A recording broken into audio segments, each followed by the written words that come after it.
الصراع المصري على نجم سويسرا، من سينتصر في معركة ديريك كوتيسا؟ هل فقد الأهلي صفقة القرن؟ أم أن الأمور ستتغير في الساعات القادمة؟ تفاصيل مثيرة في معركة انتقال نجم سويسرا ديريك كوتيسا إلى الدوري المصري. النجم السويسري الشاب الذي يعد أحد أبرز الوجوه في منتخب سويسرا ونادي بازل، كان على بعد خطوات من التعاقد مع العملاق المصري النادي الأهلي. لكن ماذا حدث قبل أيام؟ كادت صفقة كوتيسا تحسم لصالح الأهلي، حيث توصل الطرفان لاتفاق شبه نهائي، لكن مفاجأة غيرت المسار.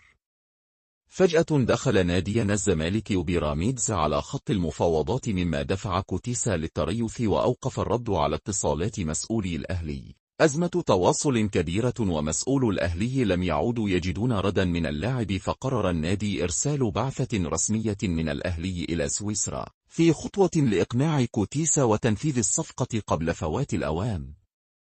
حسب مصادرنا، نجح مسؤول الأهلي في إبرام الاتفاق مع كوتيسا، لكن هل هذا يعني نهاية المنافسة؟ أم أن الزمالك وبروميدز سيضربون بقوة؟ ما رأيكم؟ هل سيوقع كوتيسا للأهلي؟ أم أن المفاجآت لم تنتهي؟ شاركونا آراءكم في التعليقات، ولا تنسوا الاشتراك لمعرفة كل جديد.